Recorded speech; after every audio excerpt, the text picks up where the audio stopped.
Sir আরে বাচ্চারা, কি হলো তোমাদের? স্যার ওই জায়গা জাগ্গার কি হয়েছে? স্যার ওই জায়গা গায়েব হয়ে গেছে। কি হারিয়ে গিয়েছে? কোথায়? স্যার ওখানে তাড়াতাড়ি চলো। চলো চলো, তাড়াতাড়ি চলো। স্যার এটাই সে জায়গা। চলো বাচ্চারা, এসো। চলেন স্যার।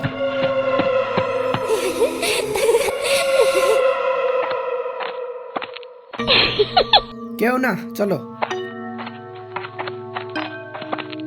স্যার ও এখানে হারিয়ে গেছিল। আচ্ছা, বাচ্চারা ভীষণ ভয়ঙ্কর জায়গাটা, তাড়াতাড়ি চলো।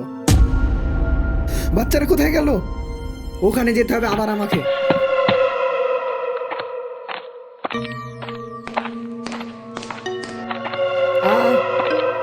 মনে হচ্ছে সব বাচ্চারা হারিয়ে গিয়েছে, কাউকে পাওয়া যাচ্ছে না। এখন আমি কি করি? আপনারা জানতে চান পরে আমাদের সঙ্গে কি হবে? তাহলে ভিডিওটিকে লাইক করুন এবং চ্যানেলটি সাবস্ক্রাইব করুন।